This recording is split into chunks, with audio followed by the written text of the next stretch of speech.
Hey everyone. आज की video के अंदर हम डाइजेस्टिव सिस्टम को एक डिटेल वे के अंदर डील करेंगे और उसके बाद हम कुछ एसोसिएटेड ग्लैंड्स होती हैं जो कि डाइजेस्टिव सिस्टम को प्रमोट करती हैं, फिर कुछ रेगुलेट्स करती हैं, उनके बारे में हम डिटेल वे के अंदर डिस्कस करेंगे। देखो, जितने भी जो लिविंग ऑर्गेनिजम्स होते हैं उनको फूड की रिक्वायरमेंट होती है, किसके लिए? बॉडी की ग्रोथ के लिए और एनर्जी के लिए। मतलब कोई भी काम करने के लिए एनर्जी चाहिए, और एनर्जी कहाँ से मिलेगी? फूड से मिलेगी। तो फूड के अंदर कुछ ऐसे एसेंशियल कंपोनेंट्स होते हैं जो कि एनर्जी प्रोवाइड करवाते हैं। लाइक कौन कौन से? कार्बोहाइड्रेट्स, प्रोटीन्स, फैट्स, वाइटामिन और मिनरल्स। तो ये सारे किस फॉर्म में होते हैं? कॉम्प्लेक्स फॉर्म में होते हैं, और ये बॉडी के अंदर जाके एक सिंपल फॉर्म के अंदर ब्रेक डाउन हो जाता है इनका, एक अब्जॉर्बेबल फॉर्म के अंदर इनका ब्रेक डाउन हो जाता है, जिससे क्या होता है, हमारी बॉडी इन जो एसेंशियल्स जो कंपोनेंट्स होते हैं उनको अब्जॉर्ब कर लेती है और फिर वो ब्लड के अंदर ट्रांसफर कर देती है, जिससे हमारी बॉडी को एनर्जी मिलती है। डाइजेशन का मेन मतलब यही होता है कि कॉम्प्लेक्स फूड मटेरियल को किसी भी सिंपल फॉर्म के अंदर उनका ब्रेक डाउन करवाना।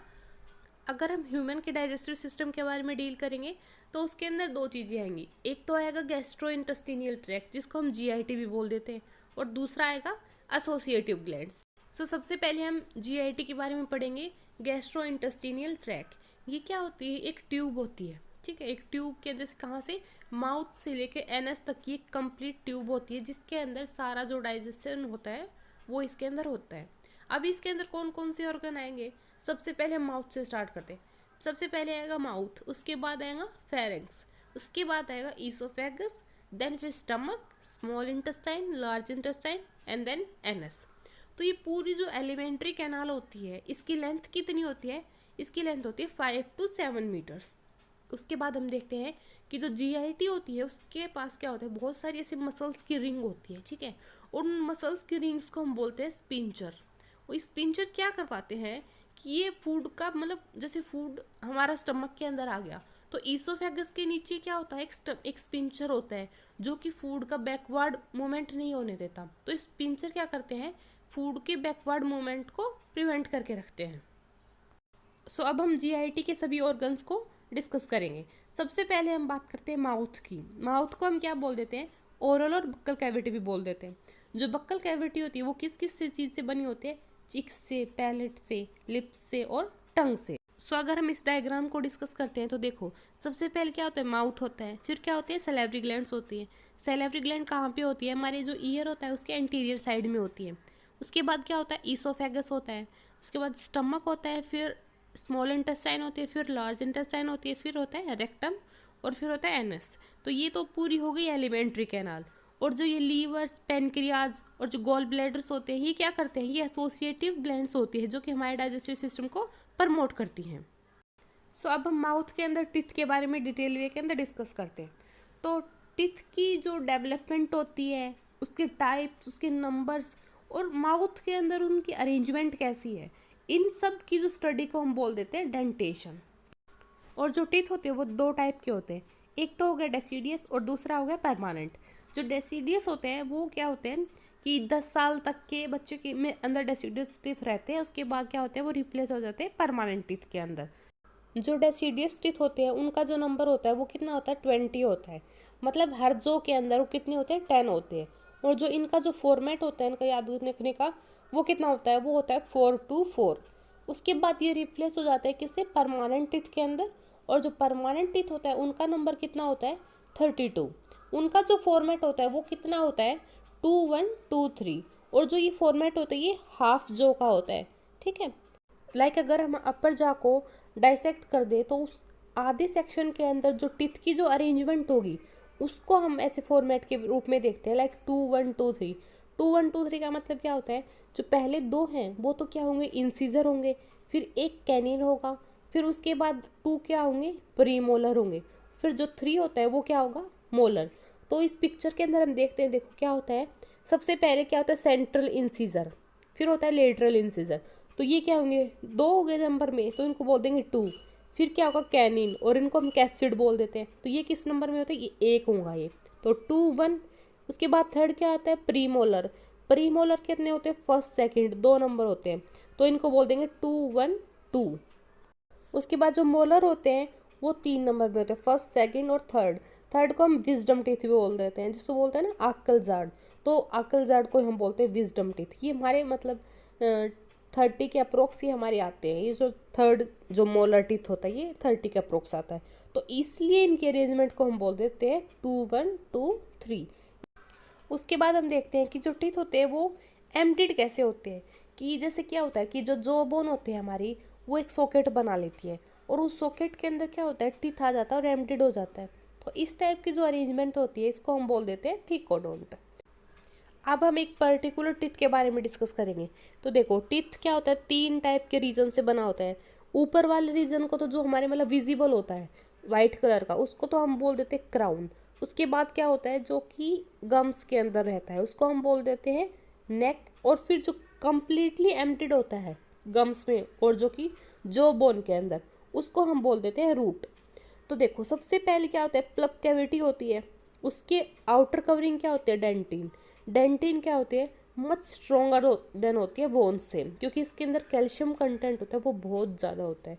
लेकिन जो इनेमल होती है वो उससे भी ज़्यादा होती है, क्योंकि उसके अंदर जो सोल्ट और जो मैग्नीशियम सोल्ट्स होते हैं, कैल्शियम सोल्ट्स होते हैं, फॉस्फोरस सोल्ट्स होते हैं, वो एज कंपेरिजन टू डेंटिन के मच हायर होते हैं। सो इसलिए हमारी बॉडी का सबसे जो हार्ड सब्सटेंस होता है वो होता है इनेमल। ठीक है, तो ये तो हमने टूथ के बारे में डिस्कस कर लिया। अब हम देखते हैं टंग के बारे में। सो देखो हमारी टंग के ऊपर क्या होता है, बहुत सारी टेस्ट बड प्रेजेंट होती हैं। और जो टेस्ट बर्ड्स होती हैं ये क्या करती है, हमारे जो हम कुछ भी खाते हैं, कुछ खट्टा खाते हैं, कुछ मीठा खाते हैं, कुछ तीखा खाते हैं, तो वो उनको रिकॉग्नाइज कर लेते हैं। किसकी वजह से, टेस्ट बड की वजह से। तो देखो अगर हम टर्मिनल पे की बात करें, आउटर साइड में अगर हम टंग के टर्मिनल की बात करें तो वो स्वीट को रिकॉग्नाइज कर लेते हैं ईजिली। अगर हम लेटरल की बात करते हैं वो करती है सोल्टी को। अगर मैं इनर साइड में लेटरल की बात करें तो वो कौन से टेस्ट को रिकॉग्नाइज करेगी, खट्टे को, सौर को। और जो इनर साइड में होगी वो किसको रिकॉग्नाइज करेगी, बिटर को। तो ये अलग अलग टेस्ट बड होती है, अलग अलग टेस्ट को रिकॉग्नाइज करती हैं।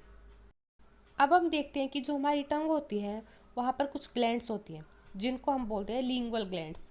लिंगुअल ग्लैंड्स क्या करती है, एक लाइपेज नाम के एंजाइम को सीक्रेट करती है। और जो लाइपेज नाम का जो एंजाइम है वो क्या करेगा, ट्राइग्लिसराइड पे एक्ट करेगा और उसका ब्रेक डाउन करवा देगा। सो ये तो हमने डिस्कस कर लिया माउथ को। अब हम डिस्कस करते हैं फेरिंग्स को। ठीक है, तो फेरिंग्स का एज सच कोई इंपॉर्टेंट इतना वर्क नहीं होता कि अगर हम जैसे फूड होता है, हमने फूड को ले लिया हमारे माउथ के अंदर, उसके बाद जो ये फेरिंग्स होते हैं ये क्या करवाएगा, फूड को पास करवा देगा किसके अंदर, ईसोफेगस के अंदर। और उसके बाद ईसोफेगस किसके अंदर पास करवा देगा, स्टमक के अंदर। तो जो फेरिंग्स होता है वो क्या करता है, वो एक कॉमन पाथवे होता है। ठीक है, कॉमन पाथवे तो किसका, डाइजेस्टिव सिस्टम का भी और रेस्पिरेटरी सिस्टम का भी। ये एक इम्पॉर्टेंट बात है इसके अंदर। फिर हम देखते हैं ईसोफेगस क्या होते हैं, जो फूड पाइप होती है और जो इसको हम गलट्स भी बोल देते हैं। तो ये क्या होती है, 25 सेंटीमीटर लॉन्ग होती है। और इसका मेन काम क्या होता है कि माउथ से स्टमक तक फूड को लेके जाना। ठीक है, और जो ये फूड होता है ये ईसोफेगस से स्टमक तक जाएगा। ये किसके थ्रू जाएगा, पेरिस्टाल्टिक वेव के थ्रू ये स्टमक तक जाएगा। उसके बाद क्या होगा, स्टमक के अंदर जो च्यूड फूड। अब एक बात याद रखना कि जो अगर हमारे माउथ के अंदर जो फूड होता है जिसका ब्रेक डाउन होता है टीथ के थ्रू या फिर हमारे कुछ जो टंग के थ्रू, टंग के जो लाइपेज होते हैं वो फूड के ऊपर एक्ट करेंगे, तो उस फूड को हम अगर जो माउथ के अंदर जो फूड होगा ब्रेक डाउन के बाद उसको हम बोल देंगे बोलस।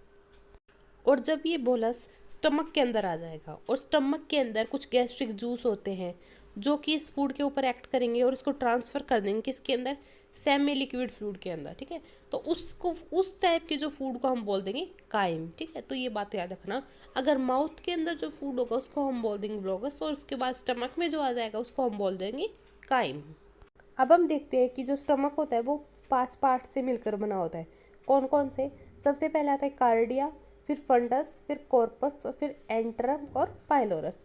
अगर हम इस पिक्चर के में देखते हैं तो देखो सबसे पहले जो ईसोफेगस के नीचे जो पार्ट होता है उसको हम बोलते हैं कार्डिया। उसके बाद कार्डिया के जो अपर पार्ट होता है थोड़ा सा उसको हम बोल देते हैं फंडस। जो फिर नीचे आता है वो क्या होता है, body of stomach. Body of stomach को हम बोलते हैं एंट्रम। उसके बाद जो नीचे का जो पार्ट होता है जो कि स्मॉल इंटेस्टाइन के साथ में होता है उसको हम बोल देते हैं पाइलोरस। अभी क्या होता है कि स्टमक के अंदर कुछ सीक्रेटरी सेल्स होती है जो कि फूड को डाइजेस्ट करने के अंदर हेल्प करती है। तो कौन कौन सी होती है वो? सबसे पहली होती है चीफ सेल्स, जिसको हम बोल देते हैं जाइमोजन और पेप्टिक सेल्स। ये क्या करती है? पेप्सिनोजन को सीक्रेट करती है और क्या करती है? गैस्ट्रिक लाइपेज को भी सीक्रेट करती है। जो पेप्सिनोजन्स होते हैं वो किस पे एक्ट करेगा? पेप्सिन्स पे। पेप्सिन क्या, प्रोटीन्स पे एक्ट करेगा वो। और लाइपेज किस पे एक्ट करेगा? फैट पे एक्ट करेगा। उसके बाद होती है पैराइटल सेल्स, जिसको हम ऑक्जेंटिक सेल्स भी बोल देते हैं।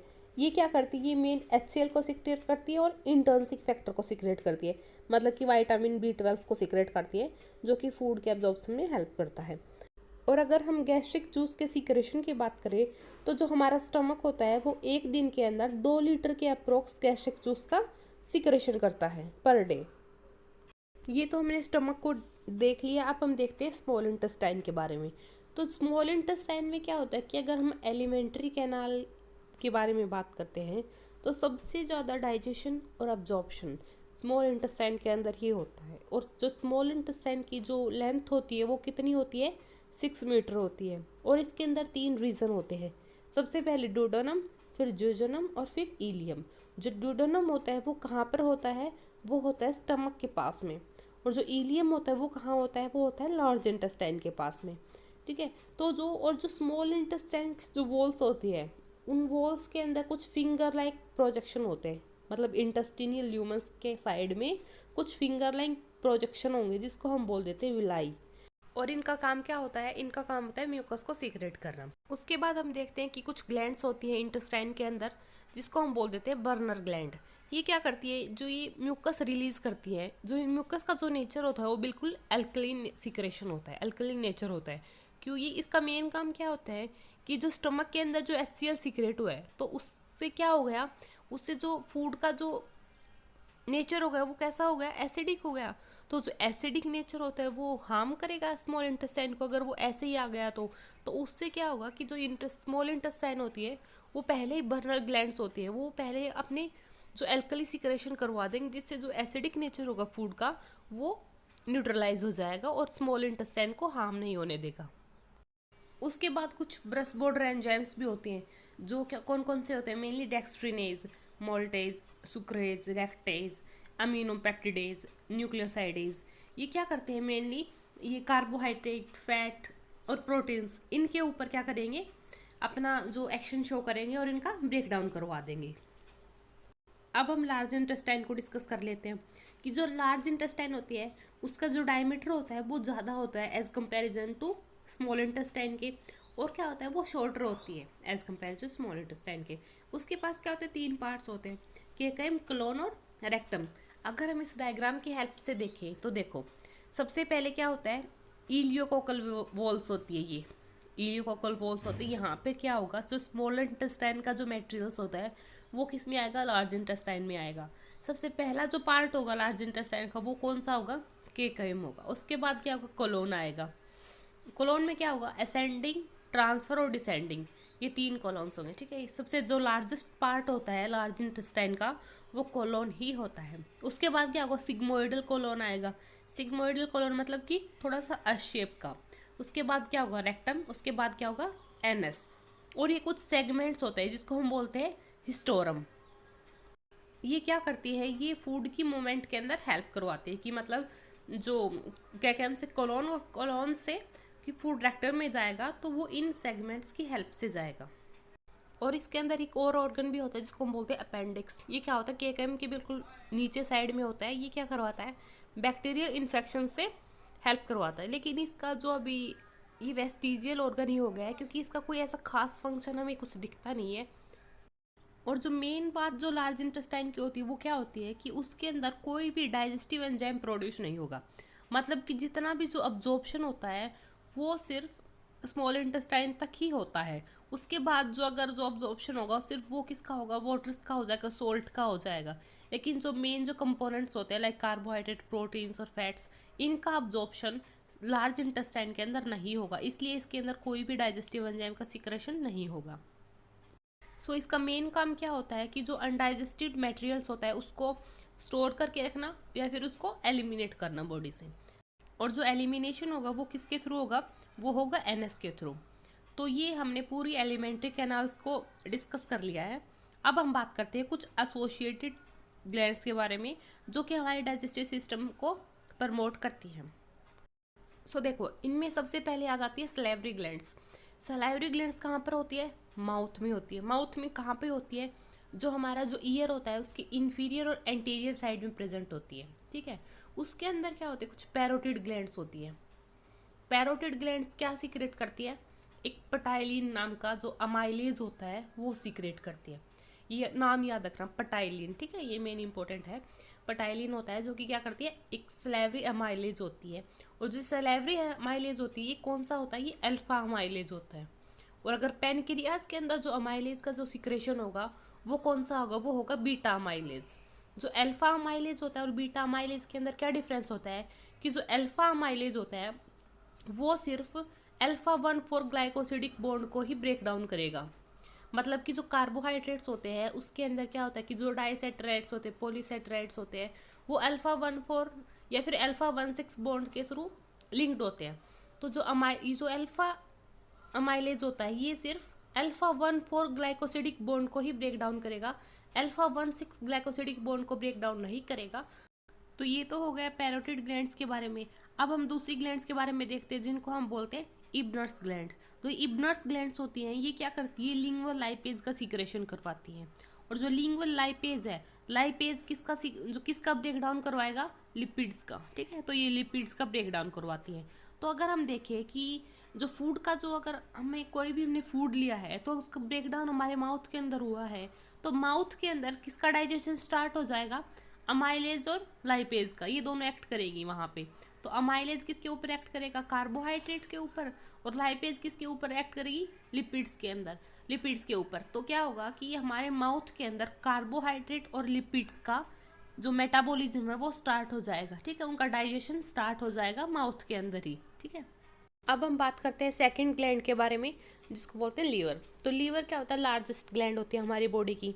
ये कहाँ पे सिचुएटेड होती है? ये अब्डोमेन कैविटी के अंदर जो डायफ्राग्राम्स होता है उसके बिल्कुल बिलो साइड में होती है।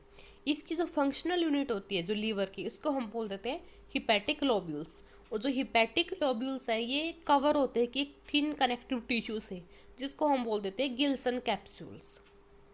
अगर हम लीवर के फंक्शंस के बारे में डिस्कस करते हैं तो सबसे पहला काम क्या करते हैं? ये ब्लड को डिटॉक्सिफाई करता है। मतलब कि ब्लड के अंदर जो हार्मफुल जो सब्सटेंस होते हैं उनको हटा देती है और ब्लड को प्यूरिफाई करती है। दूसरा काम क्या होता है कि इसके अंदर आयरन स्टोर होता है, कुछ फैट सोल्यूबल वाइटामिन होते हैं। फैट सोल्यूबल वाइटामिन होते हैं, कौन कौन से होते हैं? ए, डी, ई के, ठीक है। और क्या होता है इसके अंदर? कुछ प्लाज्मा प्रोटीन्स होते हैं लाइक एल्ब्यूमिन, फिब्रिनोजेंस, ठीक है। और फिर क्या होता है कि जो लीवर होती है वो बाइल का प्रोडक्शन करती है। बाइल का मेन काम क्या होता है कि फैट का डाइजेशन करवाना, फैट को इमल्सिफाई करवाना और उसका अब्जॉर्प्शन करवाना स्मॉल इंटेस्टाइन के अंदर। और इसके अंदर क्या होता है? लीवर के अंदर कुछ कूफर सेल्स भी होती हैं। कूफर सेल्स क्या करती है? फैगोसाइटोसिस का काम करती है। मतलब कि अगर कोई भी सेल्स हो गई, अगर वो डेथ हो गई या फिर अगर वो टॉक्सिक बन गई हमारी बॉडी के लिए, तो उसको ये क्या कर लेगी? फैगोसाइट कर लेगी, मतलब इनगल्फ कर लेगी उस सेल को। अब हम देखते हैं गॉल ब्लैडर के बारे में। जो गॉल ब्लैडर का मेन काम क्या होता है कि ये जो लीवर ने जो बाइल सीक्रेट किया है उसको स्टोर करके रखता है, ठीक है। और जब हमारी बॉडी के अंदर जब ज़रूरत होती है कि अगर हमारी बॉडी को फैट का डाइजेशन करना होता है उस टाइम ये रिलीज़ कर देता है किसके अंदर? स्मॉल इंटेस्टाइन के अंदर। तो जो लीवर होती है वो एक दिन के अंदर कितना 250 ml से 1 लीटर तक का जो बाइल होता है वो सीक्रेट करती है। सो देखो, अब हम इस डायग्राम की हेल्प से देखेंगे कि हमारे जो बाइल होता है उसका सीक्रेशन कैसे होता है। सबसे पहले क्या होता है? लीवर, वहाँ पर क्या होता है? बाइल का प्रोडक्शन होता है। तो वहाँ से बाइल रिलीज होगा, किस में जाएगा? कॉमन हिपैटिक डक्ट के अंदर। तो देखो लीवर के अंदर क्या होता है? Right hepatic duct, left hepatic duct, ये दोनों किस में जाएंगी? कॉमन हिपैटिक डक्ट के अंदर। ये क्या करेंगी? बाइल का सिक्रेशन करवाएंगी। और अगर हमारी बॉडी के अंदर रिक्वायरमेंट है उस टाइम बाइल की तो ये क्या करेंगी? सीधी चली जाएंगी एम्पुल ऑफ वाटर के अंदर। लेकिन जब हमारी बॉडी को रिक्वायरमेंट नहीं होती है बाइल की तो ये क्या करेंगी? गोल ब्लैडर में चला जाएगा बाइल और वहाँ पर जाके स्टोर हो जाएगा। और जब हमारी बॉडी को बाइल की रिक्वायरमेंट होगी तो गोल ब्लैडर से वहाँ से बाइल रिलीज होगा और किस में चला जाएगा? स्मॉल इंटेस्टाइन में चला जाएगा। तो गोल ब्लैडर से जब बाइल रिलीज होगा तो वो एक डक्ट होगी जिसका नाम बोलते हैं सिस्टिक डक्ट। तो जो सिस्टिक डक्ट होती है और जो हिपैटिक डक्ट होती है वो दोनों मिलकर क्या बना लेगी, कॉमन बाइल डक्ट बना लेगी। फिर जो कॉमन बाइल डक्ट होती है वो पैनक्रिएटिक डक्ट के साथ कंबाइन होगी और क्या बना लेगी, हिपैटोपैनक्रिएटिक डक्ट। और जो हिपैटोपैनक्रिएटिक डक्ट होती है वो कहाँ चली जाएगी, एम्पुला ऑफ वाटर के अंदर। और जो एम्पुला ऑफ वाटर होता है वहाँ से सिक्रेशन होगा किसके अंदर, डूडोनम के अंदर। और जो डूडोनम है वो क्या है, स्मॉल इंटेस्टाइन का फर्स्ट पार्ट है। तो इसके थ्रू क्या होगा, बाइल का सिक्रेशन हो जाएगा किसमें, स्मॉल इंटेस्टाइन में। और स्मॉल इंटेस्टाइन में क्या होगा, जो लिपिड्स है उनका डाइजेशन हो जाएगा।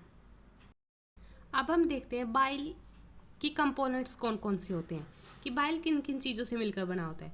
तो बाइल बना होता है बाइल एसिड से, बाइल पिगमेंट से, फोस्फेटिडाइल कोलिन से और कोलेस्ट्रॉल से। तो जो बाइल पिगमेंट्स होते हैं वो कौन कौन से होते हैं, बिलीरुबिन और बिलीविरिडिन्स। ये बिलीरुबिन और बिलीविरिडिन इनका ये कहाँ से बनते हैं, ये होता है हेम का कैटाबोलिज्म।